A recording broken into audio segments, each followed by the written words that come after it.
I do sublimation over glitter in 3 different ways, so I thought I'd record a video on each way that I do sublimation glitter. Each of these ways is a little bit different, so make sure you watch till the end for this one. The first thing I do is upload my design, and then I duplicate my design. After I duplicate the design, I take one and I change the print layer to a cut layer. And then I have to go back in and contour out any holes and gaps and things like that.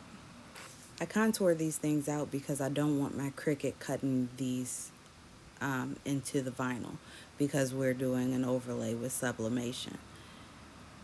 And this contouring it out makes the cutting process go a little bit faster, and it also makes everything just go a little bit smoother. So once you've contoured out everything that you need to contour out, I just double check that my print image fits perfectly with the design or the vinyl cut layer.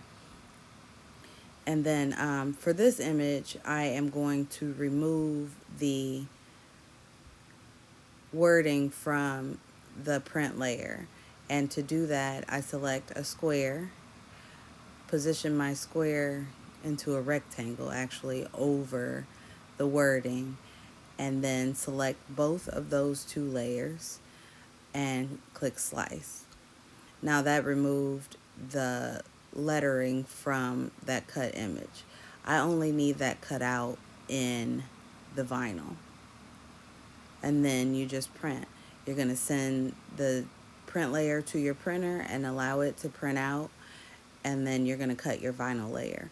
I did not for this tutorial, but you can send that print layer to the Cricut to have the Cricut cut it out.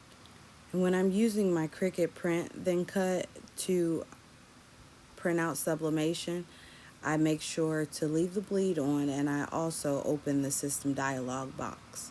And I do that to select the best print quality. And then I just save it and allow it to print. Once I have everything printed and cut out, here I'm using, you can see the sizer glitter that I'm using. I'm using the rainbow white.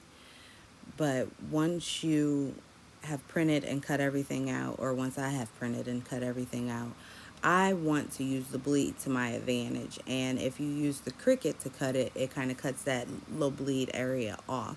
So I just take a pair of scissors and cut around my design. I'm not sure what that is on my shirt. The first step is going to be pressing our glitter onto the shirt. And you don't have to press the full amount of time. I always fold down the middle to find my center.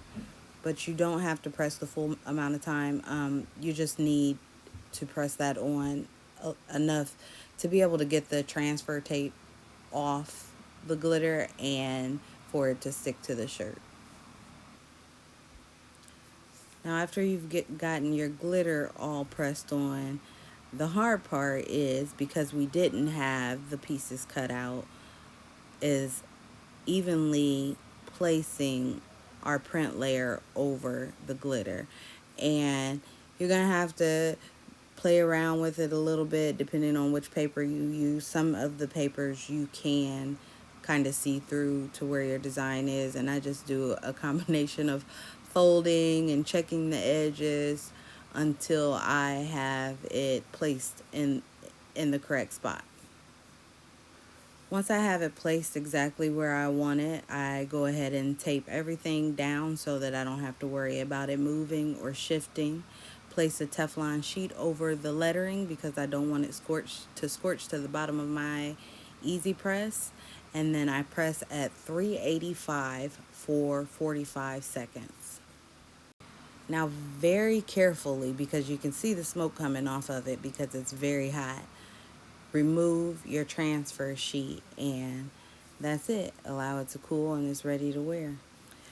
Like I said before, this is my favorite way to do sublimation on cotton. And I keep hearing that men don't want to wear these, but you would be surprised. I have sold more of these sublimation over glitter shirts to men than I have to women. Also, if you want to grab the design, you can find the design in my digital design shop. Everything is direct download over there, so go grab it. Thanks for watching. Make sure you hit the like and subscribe button, and also turn on the bell notification so you are notified each time I upload a brand new video. See you soon.